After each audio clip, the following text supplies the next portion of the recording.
Langsung ya. Iya, moderator dan Tri sudah siap.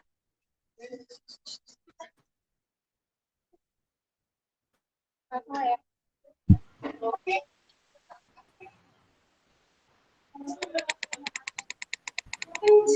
Ya. Tuh.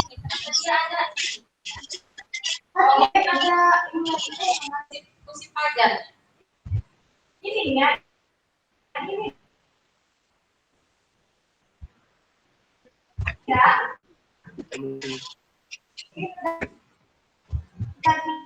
I have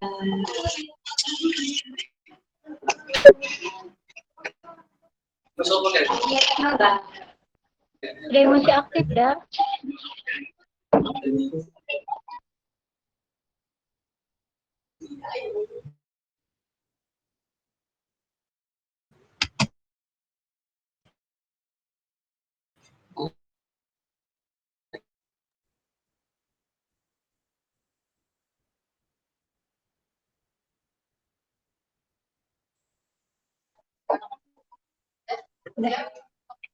Assalamualaikum warahmatullahi wabarakatuh.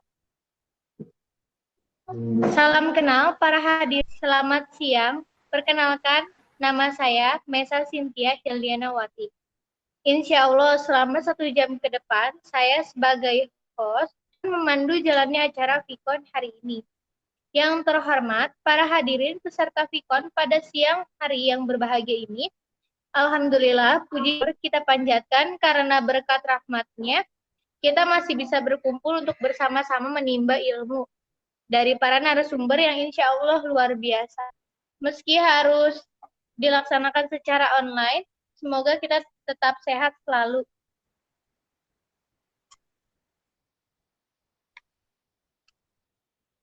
Sebelumnya, saya ucapkan selamat datang kepada seluruh peserta Vikon dan saya sampaikan terima kasih atas partisipasinya acara ini.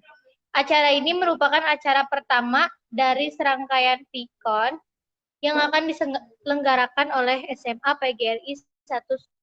Vikon series ini mengusung tema tentang digital mindset bagi pendidik di masa pandemi COVID-19. Sebagai pembawa acara, perkenankan saya untuk membacakan susunan acaranya.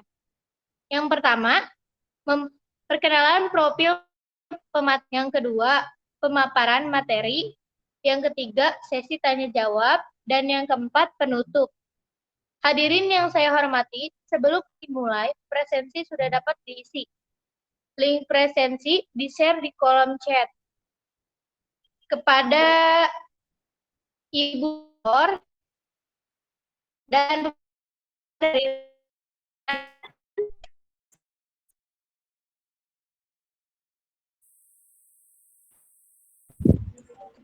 sudah berada di ruang Vikon.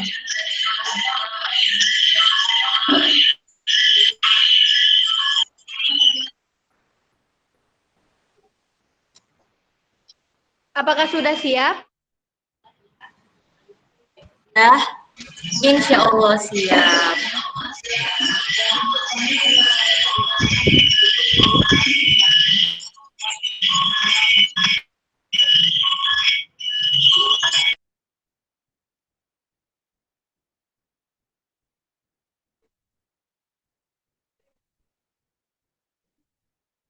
Baiklah, langsung saja pada acara yang pertama saya berikan kegiatan ini kepada moderator.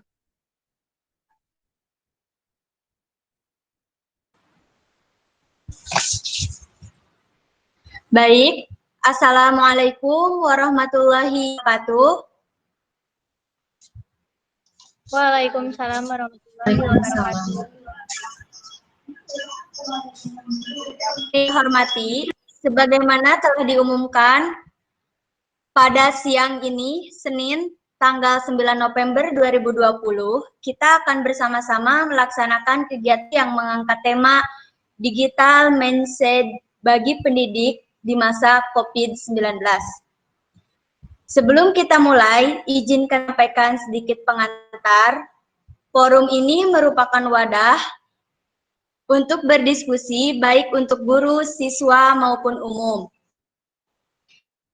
Insya Allah, forum ini bermanfaat untuk kita dapatkan. Informasi akan lebih dipahami jika diskusi yang efektif, sehingga saya harap seluruh hadirin bisa mengikuti diskusi dengan sebaik-baiknya. Baiklah, selanjutnya saya sampaikan beberapa ketentuan dan tata tertib acara inti ini.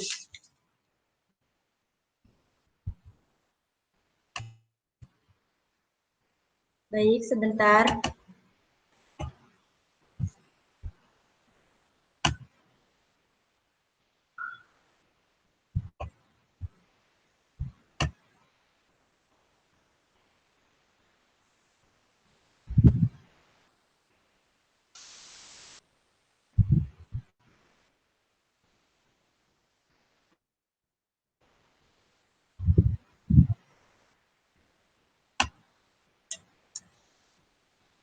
Tata tertib.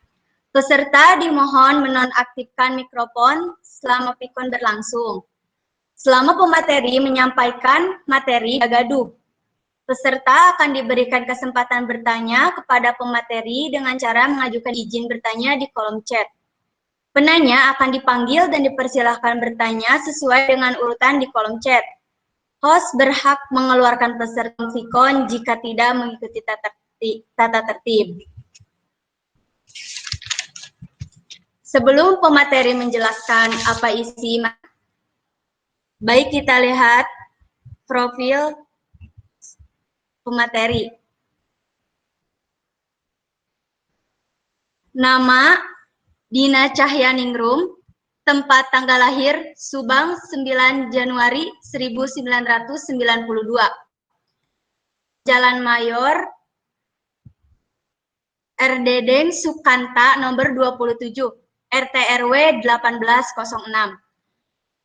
Pasir Karembi, Kecamatan Subang, Kabupaten Subang. Nomor HP, Perguruan Tinggi UPI Bandung. Pekerjaan, guru SMA.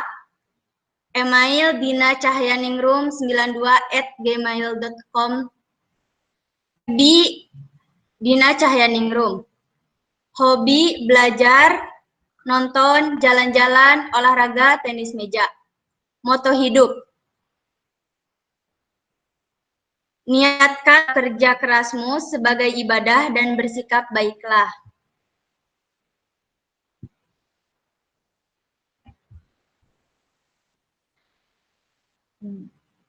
Riwayat pendidikan, jenjang SD. SDN Emo Kurnia Atmaja. Lulus 2003, jenjang SMP, SMPN 1 Subang, lulus tahun 2006, jenjang SMA, SMA Subang, lulus tahun 2009. Perguruan tinggi, Universitas Pendidikan Indonesia Bandung, Fakultas Pendidikan Ilmu Pengetahuan, jurusan Pendidikan Geografi Sarjana. Lulus tahun 2013. Riwayat organisasi. Nama lembaga organisasi extra-universitas Gemavena, Gerakan Mahasiswa Pendidikan Nasional Komisariat UPI. Sosial politik tahun 2010 sampai 2012. Badan Eksekutif Mahasiswa Himpunan Mahasiswa Amanah Staf Bidang 2 Pendidikan tahun 2010 sampai 2011. Badan Eksekutif Mahasiswa Himpunan Mahasiswa Bidang 5 Komunikasi dan Advokasi dan DVG tahun 2011 sampai 2012. Dewan Perwakilan Mahasiswa Himpunan Mahasiswa jurusan Pendidikan Geografi.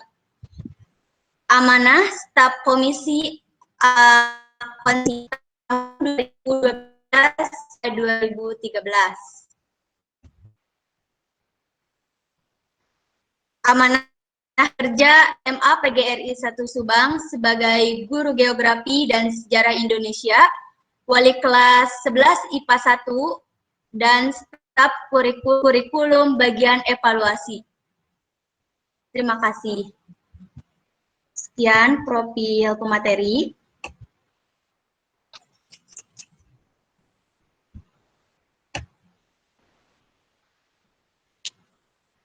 Selanjutnya, kami persilahkan kepada pembicara pertama, Ibu Dina, untuk sampaikan materinya.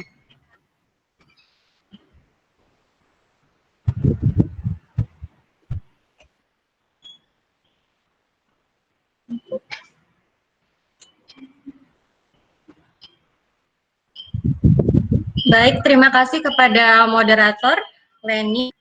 Selamat pagi para partisipan semua, Bapak dan Ibu, serta Ananda. Semoga dalam kesehatan walafiat. Selama kurang lebih 1 jam ke depan kita akan berdiskusi mengenai digital mindset.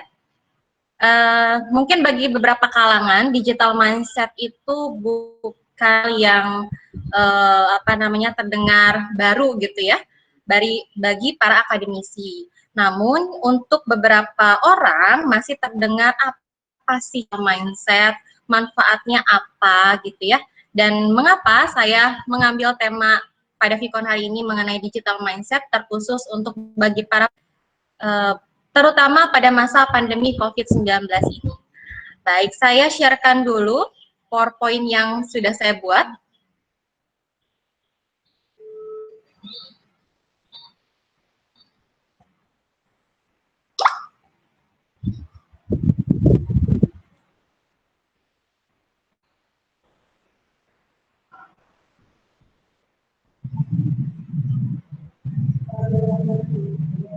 Moderator, apakah monitor PowerPoint yang saya share?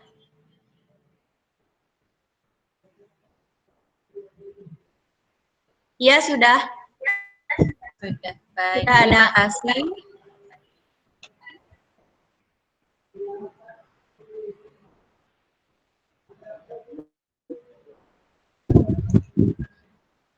Baik, tema yang diusung pada Vicon kali ini merupakan rangkaian beberapa kon, tepatnya ke-7, ya. Karena alhamdulillahirrahmanirrahim kami dapat kesempatan yang luar biasa dari lembaga Selmo untuk melatih kami dalam hal berdiskusi melalui Vicon kali ini. Insya Allah saya akan mengusung tema digital mindset bagi pendidik masa pandemi COVID-19.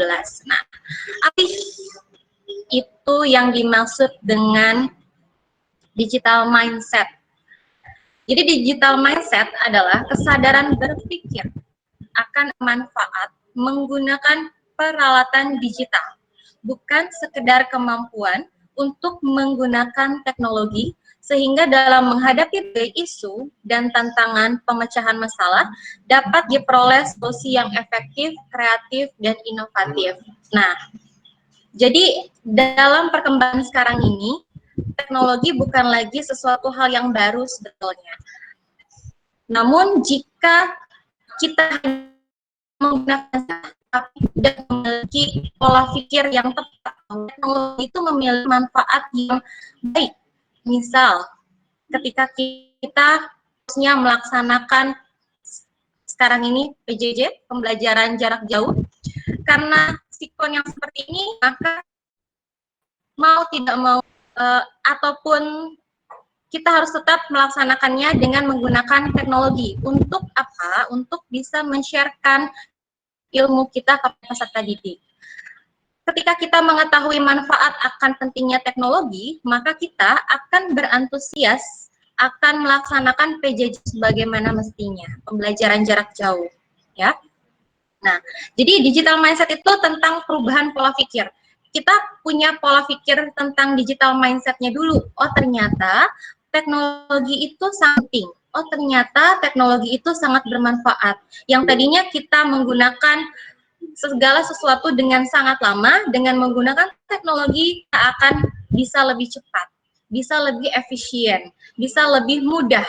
Nah, jadi kalau kita pola pikirnya sudah terbuka, mau untuk mempelajari tentang teknologi, maka dengan perubahan zaman yang dinamis ini, insya Allah kita akan mudah untuk mempelajarinya. Itu digital mindset. Lalu siapa yang harus mempelajari tentang digital mindset ini? Apakah hanya guru saja atau para pendidik saja? Tapi seluruh profesi harus memiliki digital mindset jika ingin berhasil tentunya dan tetap relevan dengan kondisi perkembangan zaman yang dinamis. Contoh, bisa dilihat di luar sana ada yang namanya Grab, ada yang namanya GoPay, ada yang namanya GoFood gitu ya. Ada yang namanya berbelanja bisnis online seperti Lazada, Shopee, Traveloka, dan lain sebagainya. Nah, aplikasi itu berawal dan berakar dari pola pikir kita sehingga menghasilkan aplikasi yang baik guna untuk menunjang kegiatan aktivitas sehari-hari. Bayangkan oleh Bapak Ibu, anak para hadirin sekalian, jika teknologi ini tidak semakin maju, jika aplikasi tidak diciptakan, maka mungkin kita di saat PJ seperti ini, pembelajaran jarak jauh, aktivitas pun akan terhambat. Kita yang tadinya ingin mengajar peserta didik bisa menggunakan aplikasi dengan WA, WhatsApp, Classroom, Zoologi, dan lain sebagainya. Tapi jika kitanya pikirannya tertutup, maka bagaimana dengan anak-anak? Nah, kemudian tadi aplikasi seperti berbisnis online. Untuk perempuan, untuk laki-laki yang menginginkan barang-barang untuk membeli, mungkin tidak pada suatu wilayah yang sama, agar situasi pembelanjaannya cepat, tidak membutuhkan waktu yang lama, dan biaya yang harus dikeluarkan karena transportasi, sehingga kita bisa menggunakan aplikasi-aplikasi tersebut. Nah, semua itu hasil dari pola pikir tentang digital, tentang teknologi, di mana ternyata dengan menggunakan teknologi itu sangat bermanfaat. Nah, dari seluruh profesi, terutama yang paling menduduki titik tolaknya adalah guru. Kenapa guru? Karena solusi yang ada saat ini itu terbentuk dari pengajaran guru. Diharapkan para guru, para pendidik itu bisa mentransfer ilmunya kepada peserta didik sehingga dapat semakin menciptakan teknologi yang jauh lebih kreatif, yang jauh lebih inovatif, tentunya dengan seiring perkembangannya zaman sekarang. Baik, nah kenapa sih kita harus belajar tentang teknologi? Kenapa sih kita harus punya pola pikir yang terbuka tentang teknologi? Karena kita, Bapak Ibu, Ananda dan peserta didik peserta Vicon kali ini, karena kita berada pada generasi yang berbeda. Ada yang dengan generasi X, generasi Y, dan generasi Z. Nah, generasi X ini berada pada kelahiran 30 sampai 1980. Generasi Y itu berada di 1980 sampai 1909, dan generasi Z itu berada di antara 1995 sampai 2010. Bahkan generasi yang sekarang itu dinamakan dengan generasi Alpha. Masih dalam tanda tanya untuk generasi Alpha ya. Sehingga Bapak Ibu coba tanya sendiri, Ananda juga boleh bertanya sendiri, kalian berada pada generasi mana? Berada pada generasi X, Y, atau Z? Nah, kalau saya sendiri berada pada generasi Y, karena saya lahir di tahun 1992. Apa sih perbedaannya? Jadi kalau generasi X itu merupakan generasi yang lahir di tahun awal-awal kembangan dimulainya teknologi. Namun bukan berarti generasi X ini dengan diawali perkembangan penciptaan teknologi, dia merupakan generasi yang, mohon maaf, gaptek gitu ya. Nah, belum tentu gitu, karena banyak sekali usia-usia yang tuh lebih dewasa gitu, itu semangat juangnya nggak kalah dengan generasi yang muda-muda. Nah, kemudian generasi Y itu yang membedakan, dia sangat welcome dan memiliki pandangan yang positif terhadap perkembangan teknologi saat ini. Sedangkan generasi Z itu sudah mengaplikasikan teknologi-teknologi benar-benar dalam kehidupan sehari-hari, salah satunya seperti penggunaan media sosial. Nah, kalau kita tanya sama anak kita, Bapak Ibu, bisa jadi nih peserta didik kita jauh lebih baik dalam hal teknologinya. Bahkan mereka bisa memiliki berbagai macam sosial media, mulai dari Facebook, Instagram, Twitter, bahkan TikTok yang sekarang lagi booming-boomingnya gitu ya. Jadi dengan perbedaan generasi saat ini, apalagi kita yang berada mungkin di generasi X ataupun generasi Y, kita sedang menghadapi anak-anak yang berada pada generasi Z. Nah, di mana generasi Z ini memiliki kemampuan dan intelektual yang bisa jadi lebih baik dalam hal teknologi, maka kita pun harus tetap belajar teknologi, ya, memiliki pola pikirnya dulu yang baik tentang teknologi. Ternyata teknologi bisa bermanfaat juga untuk media pembelajaran. Jangan salah, saya pun pernah beberapa kali menggunakan aplikasi media sosial untuk pembelajaran. Kenapa? Karena ternyata peserta didik juga menyukai gitu ya sebagai aplikasi-aplikasi media sosial, sehingga hal tersebut bisa bermanfaat untuk pembelajaran jarak jauh.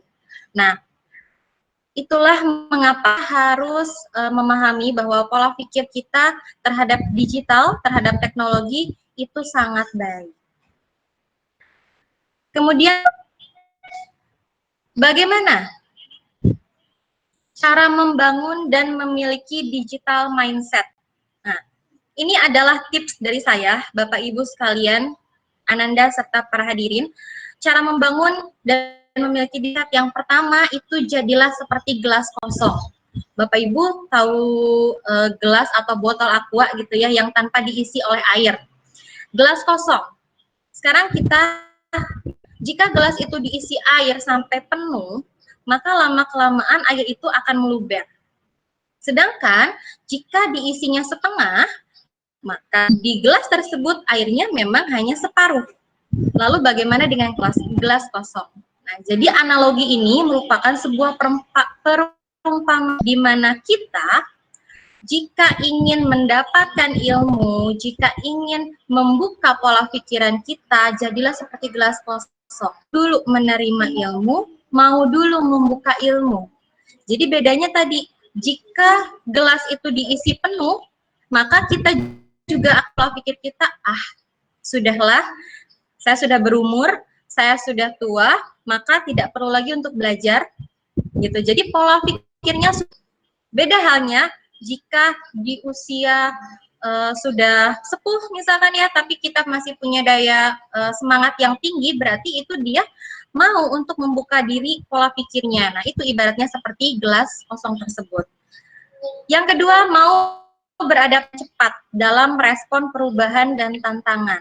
Nah, jadi tadi kembali lagi, kita yang berada di generasi X maupun generasi Y yang sedang menghadapi peserta didik kita yang berada di generasi Z, maka kita harus cepat mengambil tindakan, cepat-cepat beradaptasi. Misalkan, dulu kita hanya menggunakan aplikasi SMS, komunikasi dengan orang lain, hanya menggunakan telepon, ya kan? Tapi sekarang kita bisa menggunakan berbagai macam aplikasi untuk bisa berkomunikasi, bisa menggunakan WhatsApp, bisa menggunakan media sosial tadi ya, bahkan salah satunya dengan video conference kali ini. Yang sedang menonton, mudah-mudahan ada peserta didik saya juga gitu ya. Nah, ini adalah salah satu kita untuk berkomunikasi lebih baik gitu. Jadi ketika kita mau dengan perkembangan zaman, perkembangan teknologi yang semakin maju, kita pun akan dapat untuk mengajar peserta didik dengan cepat gitu. Ya, tidak boleh berhenti belajar. Jadi yang namanya belajar dari usia muda, usia remaja, usia dewasa hingga tua sampai seumur hidup kita tidak boleh berhenti belajar. Jika sebagai manusia kita berhenti belajar, maka kita sudah tidak seperti manusia lagi. Loh, kok begitu? Karena di antara makhluk hidup yang lain Allah memberikan kemampuan dan intelektual hanya kepada satu makhluk, yaitu manusia. Jadi sebagai manusia, sebagai kodratnya yang diberikan kecerdasan oleh Allah, itu kita terus-menerus mau belajar. Jadi belajar itu tidak harus belajar hanya pelajaran saja gitu ya, tapi bisa dengan belajar tentang non-akademik, apa yang kita sukai, apa yang kita hobikan, itu jangan dilep gitu ya, karena itu untuk menunjang masa depan kita. Begitupun dengan para guru, para dosen, dan pendidik, serta orang tua di rumah. Mau untuk berhenti belajar. Karena dengan berhenti belajar, berarti kita pun sudah berhenti pula menjadi profesi saat ini. Ya. Yang keempat, jangan malu dan gengsi untuk belajar tentang teknologi terkini. Nah, kadang untuk usia yang jauh lebih dewasa, ketika menghadapi orang yang lebih muda, itu suka malu belajar. Padahal sebenarnya jika memiliki prinsip belajar itu penting, belajar itu seru, belajar itu menyenangkan, kita ngapain harus malu, gitu ya? Kita belajar bisa dengan bisa dengan profesi manapun. Kita bisa belajar dengan berbagai jenis kalangan usia, mau dengan yang lebih muda, dengan yang seumuran, atau dengan yang lebih tua usianya dibandingkan kita. Jadi termasuk guru. Saya sendiri, ini sharing ya Bapak Ibu ya, dan para hadirin sekalian, saya sendiri tidak pernah malu untuk belajar kepada peserta didik saya. Jadi mereka belajar terhadap ilmu yang menjadi asal jati. Terakhir, memakai teknologi das pekerjaan. Nah, menimbulkan digital mindset terus-menerus jika selalu memanfaatkan teknologi setiap hari. Salah satunya tentunya handphone. Pasti Bapak dan Ibu, para hadirin, Ananda semua, pasti nggak akan bisa yang namanya terlepas dari handphone. Karena handphone itu salah satu aplikasi yang mempermudah kita dalam hal berkomunikasi dengan orang lain. Mempermudah kita dalam hal memesan sesuatu yang kita inginkan. Mempermudah kita dalam pekerjaan kita sehari-hari. Nah, jika kita selama ini setiap harinya terbiasa dengan menggunakan teknologi yang kita dapatkan, maka insya Allah lama-kelamaan akan terbiasa dengan yang namanya pola pikir digital. Nah, itu tips dari saya memiliki digital mindset.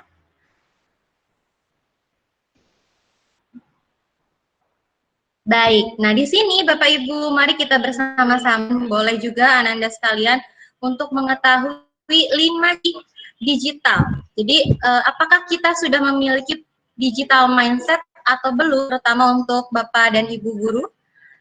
Menurut Profesor Richardus Eko Indrajit, nah, di sini kita sama-sama introspeksi ya.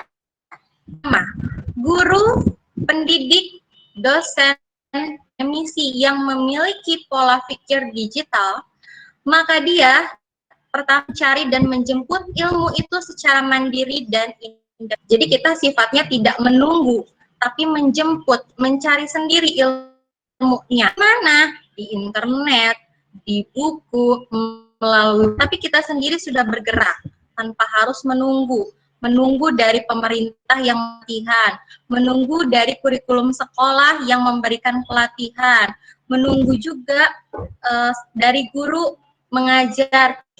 Nah, dulu zaman-zaman kita masih belajar, sifatnya ada yang menunggu gitu. Jadi peserta didik itu bersifatnya menunggu pembelajaran dari guru.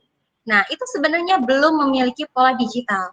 Jadi kalau memiliki digital, maka kita akan terbiasa belajar sendiri, cari tahu informasinya, cari tahu ilmunya melalui media sosial, jaringan internet, dan lain sebagainya. Lalu yang kedua, ciri ketika kita memiliki pola pikir digital. Yang kedua adalah menanamkan kompetensi kepada siswa. Bukan. Ini yang sedang di-sharekan oleh Mas Nadiem, ya, Menteri kita, Menteri Kependidikan. Jadi, maksudnya bukan konten di sini, Bapak Ibu dan para hadirin. Peserta didik tidak hanya diminta untuk mencari tahu. Konten itu berarti hanya berusaha mencari tahu. Misalkan, saya sendiri mengajar di pelajaran geografi. Jika saya mengajar hanya konten, maka saya hanya akan mengajarkan peserta didik, silahkan buka materi atmosfer, cari tahu tentang materi tersebut, baik melalui internet, baik melalui buku, ataupun nah, sifat-sifat yang seperti itu merupakan pembelajaran konten. Sedangkan dari pembelajaran konten, anak hanya bersifat mengetahui, tidak bersifat mengembangkan dirinya, tidak tahu bagaimana cara mengembangkan kompetensi yang dia miliki. Nah, lalu bagaimana caranya menanamkan kompetensi kepada siswa? Kita harus mengetahui terlebih dahulu kemampuan masing-masing peserta didik. Jadi boleh di awal itu kita selalu mengadakan yang namanya assessment kognitif, pra-assessment kognitif, dan pra-assessment non-kognitif. Jadi pra-assessment kognitif fungsinya untuk mengetahui awal kita didik, mengetahui materi yang akan kita bahas. Sedangkan untuk non-kognitif, kita harus mengetahui dulu apakah situasi dan kondisi peserta memiliki akses dan memiliki fasilitas yang baik atau tidak, apakah peserta didik kita pada sedang keadaan baik gitu ya, karena psikologis dan karakteristik peserta didik itu berbeda-beda. Nah, kita bisa menanamkan kompetensi kepada peserta dengan baik, tidak hanya sekedar konten belaka. Yang ketiga adalah belajar sambil praktik. Nah, cara ini fungsinya untuk menanamkan kompetensi. Jadi, antara kognitif dengan psikomotorik itu harus seimbang. Jika kita hanya memberikan sebuah konten, memberikan sebuah materi yang bersifat kognitif, bersifat teori saja. Sedangkan mereka-mereka di luar sana ketika sudah ada di dunia perkuliahan, di dunia pekerjaan, mereka akan langsung terjun ke lapangan.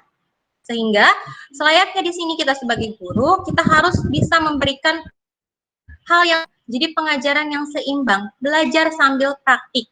Misalkan, tadi jika Bapak Ibu dan para hadirin sekalian yang menyaksikan Vicon yang pertama, Saudari Mesya telah menjelaskan tentang bagaimana cara membuat donat yang empuk, enak, dan menggiurkan gitu ya. Nah, jika kita hanya kritis, maka kita hanya tahu bahan-bahannya saja.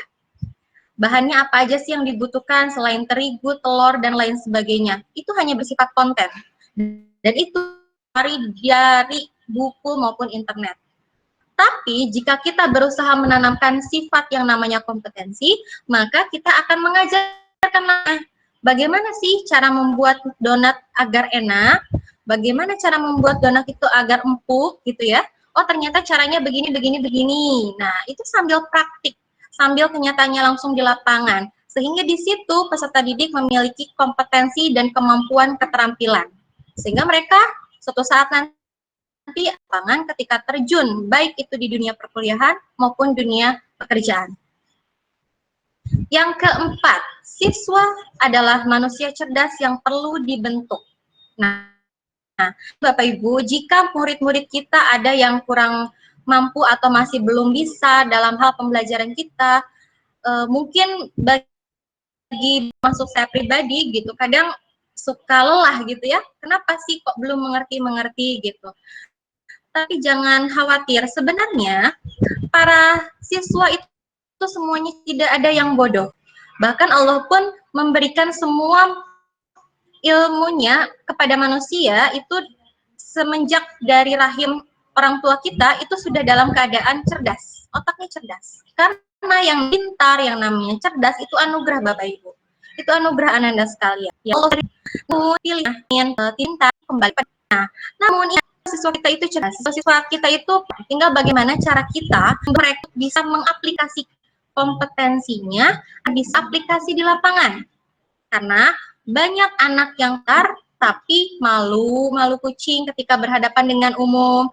Ada anak-anak yang berani dengan menghadapi halayak umum, berbicara di depan, teoritisnya kurang. Nah, itu yang harus pupuk, itu yang harus kita bentuk. Jadi bukan hanya otaknya saja, pola pikirnya juga harus kita bentuk. Pola pikir bagaimana tadi? Pola pikir kekuatan mentalnya, mau menerima pembelajaran dari berbagai macam kalangan gitu ya, tidak hanya dari guru saja gitu. Jadi, kita harus bisa membentuk peserta agar lebih baik.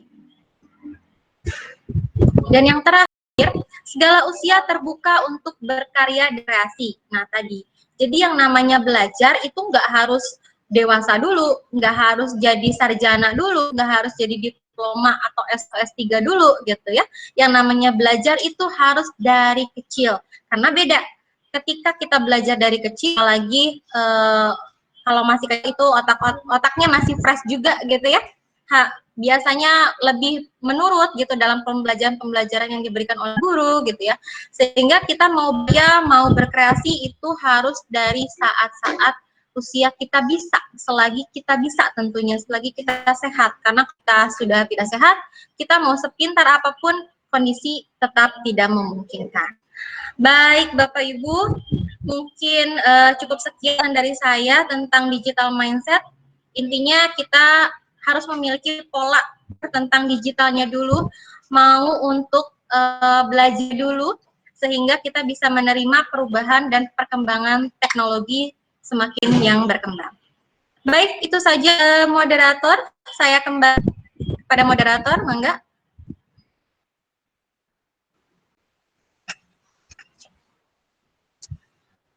Oke, terima kasih Ibu pemateri atas paparannya yang begitu menarik. Kini tibanya kita masuk pada sesi tahap dengan ketentuan sebagai berikut. Peserta yang ingin bertanya dipersilahkan menyebutkan identitasnya terlebih dahulu di kolom chat. Pertanyaan diajukan secara singkat, padat, dan jelas. Langsung saja kita mulai sesi diskusi ini. Saya persilahkan pada para hadirin untuk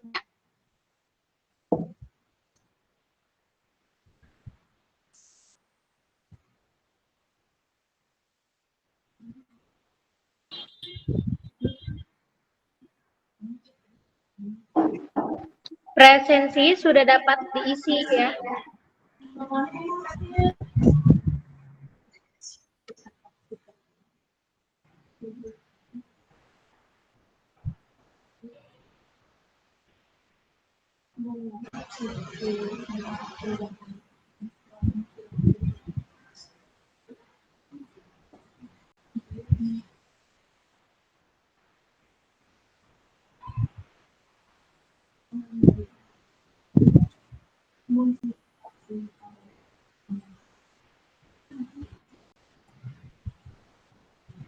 Iya, sambil menunggu yang bertanya, mungkin kita juga bisa sambil berdiskusi ya. Untuk kebetulan moderator dan kali ini adalah murid-murid saya, Bapak Ibu dan para hadirin sekalian. Host dua Leni sebagai moderator di 2 IPA 3 juga. Alhamdulillah pada kesempatan yang telah diberikan oleh Seamo, murid juga bisa belajar dari sini tentang berpresentasi, public speaking jauh lebih baik tentunya ya.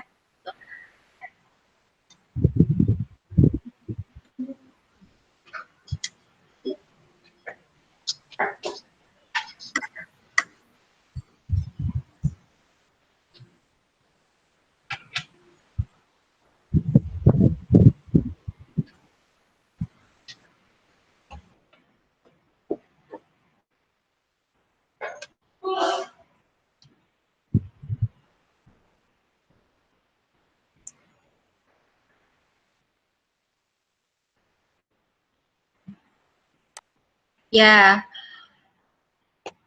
Leni dan Mesya.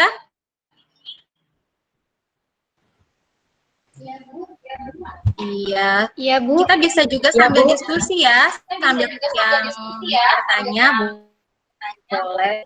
Ibu sendiri mau bertanya dong kepada kalian. Kalian sendiri digital mindset, Bu? Sudah, Bu. Sudah, Bu. Bisa ya, itu dari mana?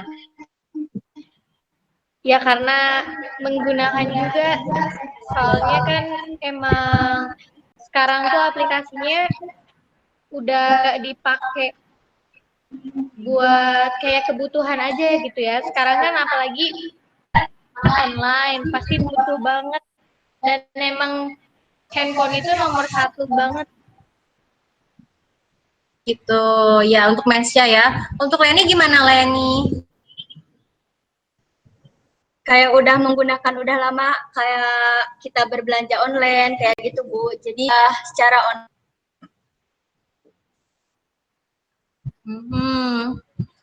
Untuk aplikasi untuk berbelanja ya tentunya. Kalian sendiri selama pembelajaran jarak jauh lancar? Alhamdulillah lancar. Alhamdulillah lancar. Alhamdulillah. Baik, apakah sudah ada yang bertanya?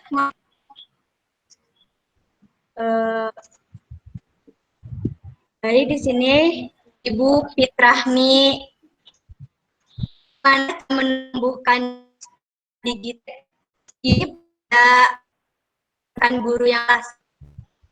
Maka pertanyaan saya dijawab oleh Ibu. Baik, terima kasih. Bagaimana cara membuka digital mindset ini pada guru yang mau? Oke. Tadi seperti yang sebelumnya saya katakan, muda usia berumur itu tidak bisa patokan di rajin. Ada di dunia ini tentunya bukan hanya di satu sekolah saja yang berprofesi guru ataupun pendidik. Di usia muda ada yang malas, tapi di usia berumur itu sudah ada yang excited, selalu ingat. Nah, bagaimana menumbuhnya? Sebagai salah satu saran, dan memang di sekolah kami tentunya juga sebagai lembaga formal, itu wajib hukumnya untuk menumbuhkan pola digital. Ya. Lalu bagaimana cara menumbuhkannya? Yang pertama, diadakan suatu pelatihan.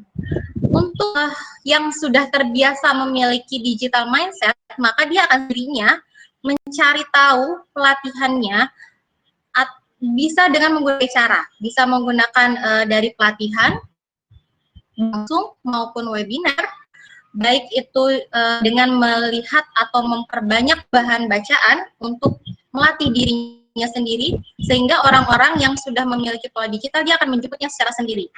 Tapi untuk yang malas, bisa jadi tanda tanya dulu. Apakah memang malas tadi faktor usia? Saya sudah capek, misalkan begitu, atau memang tidak mau membuka diri. Nah, salah satu caranya itu melalui pelatihan yang kan di sekolah.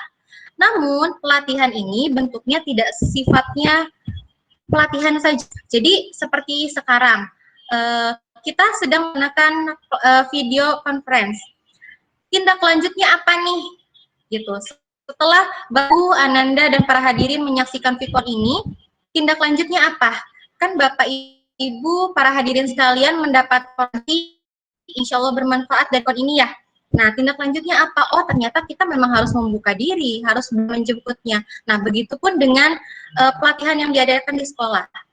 Pelatihan yang diadakan di sekolah yang dinaungi oleh kurikulum tidak hanya bersifat berikan atau ceramah saja terhadap Bapak dan Ibu guru, tapi harus ada lanjut berupa penugasan, di mana dengan penugasan tersebut tidak mau Bapak dan Ibu guru akan mulai belajar kembali mengenai teknologi, seperti di awal bahwa harus dilakukan PJJ yang tadinya Bapak Ibu guru kewalahan membuat media pembelajaran apa, harus menggunakan aplikasi apa, dengan adanya pelatihan, dengan adanya penugasan langsung bagaimana mengaplikasi, bagaimana membuat media pembelajaran lebih menarik. Nah, dari situ Bapak dan Ibu guru lebih termotivasi, terdorong untuk bisa belajar kembali.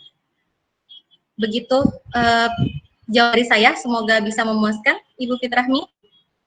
Saya kembalikan kepada moderator, Mang. Baik, kita lanjut saja dengan yang kedua. Assalamualaikum, saya Lucia Rahmawati, izin bertanya. Bagaimana caranya membentuk keinginan Pak untuk berkarya? Mangga, pertanyaan bisa dijawab oleh Ibu pemateri. Iya, terima kasih kepada Luciana. Menarik. Bagaimana? Saya izin bertanya bagaimana caranya membentuk keinginan siswa untuk berkarya. Oke. Nah, pertama, dalam suatu pembentukan digital mindset, pola digital, ya, maksud saya mindset. Tadi yang sudah saya paparkan, yang pertama itu adalah pola pikir gurunya dulu. Karena guru adalah penentu siswa berada di kelas, baik itu ketika masih new normal, maupun sedang masa pembelajaran jarak jauh. Jadi ketika gurunya sudah memiliki pola digital, maka dia akan berusaha kepada muridnya untuk mengaplikasikannya. Contoh, ketika memberikan suatu penugasan bersifat konten saja tadi materinya, tapi berkompetensi. Jadi harus ada keseimbangan. Gimana sih tadi cara bikin donat? Jadi nggak hanya tahu bahan secara teoritis saja, tapi harus beraplikasi, harus mempraktekannya secara langsung. Nah, dari situ siswa akan lambat laun terbiasa dengan menggunakan kemampuannya yang dimiliki, ya. Kemudian cara berkarya lainnya apalagi? Di sini peran penting tetap guru. Guru harus mencari tahu kompetensi apa yang dimiliki siswa. Apa sih yang mereka bisa? Kan beda-beda. Ada yang memiliki kemampuan menggambar, ada yang memiliki membuat karya puisi, membuat dalam hal IT gitu ya. Nah, itu yang harus kita bangun sebagai guru. Siswa caranya berkarena setiap apa yang diberikan tugas harus dikerjakan karena itu ada ilmunya, ya, ilmunya dilaksanakan, harus dipraktekkan. Nah, salah satu berkarya lebih mengembangkan itu sebenarnya dalam hal pameran. Jadi kita bisa membuat kolaborasi antara guru dengan siswa, membuat suatu karya apa, kemudian kita bisa memperlihatkannya kepada orang lain sehingga dari pameran itu yang bisa kita lihat gitu ya. Apa aja yang bisa kita di situ. Membentuk keinginannya seperti itu. Selain itu bisa juga dengan kita berada pada lingkungan positif tentunya ya. Ibarat kalau kita jual parfum nih, maka lama-lama kita pun akan terasa wangi karena kita berada di lingkungan orang yang menjual parfum. Begitupun dengan kalian. Jika kalian berteman dengan orang-orang yang positif, dengan orang-orang yang hebat, yang untuk mengembangkan diri, maka kalian pun akan ikut terbawa. Nah, dari situ keinginan-keinginan kalian pun akan terusan timbul. Ya, karena dalam bersosialisasi itu merupakan salah satu penting juga untuk menimbulkan keinginan lebih tinggi. Ini ya, semoga. Selanjutnya kita ke pertanyaan yang ketiga. Assalamualaikum, saya Fajar Handika, izin bertanya. Bagaimana mengatasi fokus yang mudah terdistraksi ketika PJJ dikarenakan dalam handphone banyak media dan notifikasi lainnya yang bisa mengalihkan fokus? Oke. Bagaimana intinya caranya fokus ya? Intinya fokus dalam pembelajaran jarak jauh. Baik, untuk Fajar. Nah, caranya fokus orang tuh beda-beda, ya. Gaya belajar orang berbeda-beda. Ada yang ketik, ada yang visual, ada yang auditori. Jadi kalau misalkan auditori, orang-orangnya anak itu lebih senang ketika gurunya itu bercerita, gitu. Tapi jika orang-orang yang kinestetik itu sambil bergerak. Nah, jadi makanya saya kalau belajar juga jika ada peserta didik yang sambil bergerak, maksudnya bergerak di sini artinya gestur tubuh tidak fokus ya gitu ya, bukan berarti saya harus marah gitu, karena ternyata anak tersebut ilmunya bisa masuk karena memang dia adalah seorang anak yang kinestetik. Visual, ada orang-orang yang visual, jadi gaya belajarnya itu lebih seneng, lebih fokus itu kalau melihat gambar, melihat video gitu ya. Nah, setiap orang memiliki 3 gaya itu, tapi yang paling condong yang mana kitanya yang harus tahu dulu. Kita gaya belajar seperti apa? Apakah harus dengan keadaan yang hening, ataukah yang ramai pun kita tetap bisa oke masuk gitu ya? Karena saat PJJ kali ini, pembelajaran jarak jauh, jam pembelajaran pun akan berkurang. Tentunya tidak akan sama dengan pembelajaran seperti di sekolah-sekolah gitu ya, yang tadinya biasanya kita sampai sore, biasanya kalau dalam PJJ itu hanya Nah, jika ingin fokus tadi, fokuskannya dulu kepada PJJ-nya. Jadi kalau misalkan kita fokus education dari media sosial, ya tentunya kita fokuskan dulu untuk tidak membukanya. Ya, jadi gaya-gaya belajar itu tadi. Kalau misalkan kita excited terhadap pembelajaran, maka kita memang akan berusaha dulu untuk mengikuti pembelajaran jarak jauh itu. Nah, nanti di selang itu waktu untuk kita membuka notification mengenai media sosial. Jadi banyak sekali sebenarnya gaya-gaya pembelajaran. Tinggal bagaimana caranya kalian membagi waktunya saja, gitu ya. Karena Bapak dan Ibu guru pun sama. Bagaimana nih agar mengajarnya fokus, gitu kan? Belum lagi kalau yang sudah berkeluarga, lagi kita punya amanah lain, gitu ya. Nah, kita caranya fokus satu-satu dulu. Satu-satu dulu, apa nih sekarang jadwalnya? Oke, kita belajar dulu nih. Tapi bosan, gimana caranya biar nggak bosan selama 1 jam itu? Nah, boleh kita melakukan aktivitas lain. Sebenarnya ketika belajar di rumah, kita nggak harus full terusan konsen di handphone, ya. Jadi kita bisa sambil menggunakan, sambil ngegambar, sambil apa, tapi jika kitanya fokus. Seperti tadi, anak yang kinestetik, dia fokusnya itu nggak akan terlalu melihatkan gestur tubuhnya kepada guru, gitu ya. Jadi dia fokusnya ketika dia sambil gerak. Arti sambil gerak dia jadi sambil lihat kanan kiri gitu, sambil bergerak gitu. Tapi dia tuh sebenarnya ilmu masuk. Nah, kalau kalian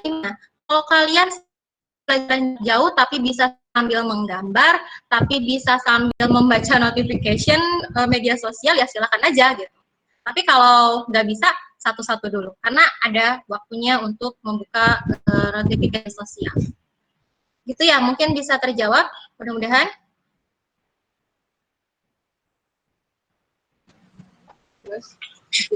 Dan oke, pertanyaan yang keempat. Nah, untuk generasi saya yang termasuk gadget, bagaimana untuk mau belajar teknologi seperti ini yang mana pasti yang mana pun terbatas. Iya, signalnya mohon maaf ya. Dari oh ya, dari Lucy. Bagaimana saya termasuk ke dalam generasi Z, bagaimana untuk mau belajar lagi di saat-saat seperti ini yang mana fasilitas digital pun terbatas. Oke, kunci utamanya jangan malu belajar. Kalau kita malu belajar, gimana mau mengembangkan diri? Ya, jika berarti ini yang bertanya bisa jadi peserta didik, gitu ya. Karena saya dulunya juga pernah menjadi seorang peserta didik, ini dari pengalaman pribadi juga. Zaman-zaman saya kuliah pun saya belum memiliki yang namanya laptop, handphone juga belum bagus, gitu ya. Sharing dari sini dari pengalaman berharga saya saja dulu ya. Nah, cara salah satu saya waktu dulu itu intinya saya mau belajar, intinya saya pengen punya ilmu baik dari dosen, baik dari guru waktu itu, maka saya untuk berkomunikasi sosial. Tentu teman mau memberikan atau yang memiliki dan memberikan aplikasi dan teknologi yang bisa saya pinjam. Nah, jadi dulu pun sama, saya pun tidak memiliki alat yang bagus gitu ya, sehingga saya pun pernah meminjam itu kepada teman saya. Nah, lalu bagaimana di saat COVID seperti ini? Nah, sama, kalian pun bisa untuk meminjam kepada teman kalian. Namun karena sikon COVID seperti ini, maka yang harus dipilih adalah wilayah. Kalian bisa berdiskusi dan bekerja kelompok bersama dengan teman-teman dalam satu zonasi yang sama, wilayah yang sama. Jadi kalau mau belajar bersama, jangan jauh-jauh, jangan dengan teman yang jauh rumahnya, gitu ya, dengan teman yang dekat saja. Tentunya di situ pun bukan hanya aplikasi atau alat-alat teknologi yang bisa dipinjam, yang berguna untuk kalian, tapi kalian pun bisa bersama di situ. Bisa dapetin sharing ilmu bareng malahan. Gitu ya, mungkin bisa terjawab.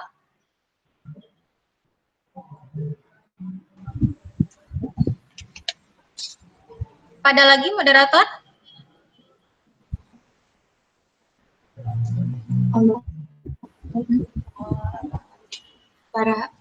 Para hadirin sekalian, tanpa terasa pertemuan kita pada siang ini telah sampai pada pukul 11:33 waktu Indonesia Barat, artinya sudah selesai pada waktunya.